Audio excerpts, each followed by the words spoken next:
అంజనాదేవి, అలాగే మన మెగాస్టార్ చిరంజీవి గారి తల్లి, ఆవిడ పేరు కూడా అంజనాదేవి. వాళ్ళు నిత్యం కూడా ఇక్కడ పక్కనే ఇల్లు చిరంజీవి గారికి. ఈ గుడికి రావటం, ఇక్కడ దేవుని దర్శించుకోవటం చిన్నప్పటి నుంచి కూడా చిరంజీవి గారికి బాగా ఇది. ఆ దేవుడి సంకల్పం ఏంటో చిరంజీవి గారికి శివశంకర వరప్రసాద్ అంటేనే ఆంజనేయ స్వామి. అలాగే ఇప్పుడు చిరంజీవిగా ఆయన పేరు మొత్తం దేశమంతా కూడా పలుకుతుంది. అలాగే పవన్ కళ్యాణ్ గారు అంటే పవనపుత్ర హనుమాన్.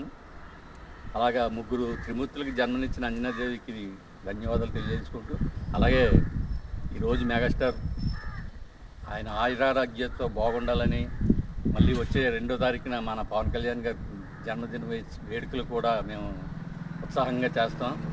రాష్ట్రంలో ఎక్కడెక్కడ చేసినా కానీ ప్రత్యేకత ఏంటంటే మొగల్దూరు ముద్దుబిడ్డ మన మెగాస్టార్ చిరంజీవి గారు అవటం ఈ గ్రామ అదృష్టం.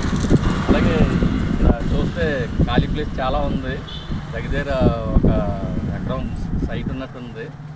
మంచి మంచి మొక్కలు నాటి రకరకాల పూల మొక్కలతోటి ఇవన్నీ డెవలప్ చేయాలని, ఇప్పుడు వచ్చే పుష్కరాల నిధులు, ఆ నిధుల్లో ఎంతో కొంత కేటాయించి గుడి డెవలప్మెంట్కి సహకరించాలని.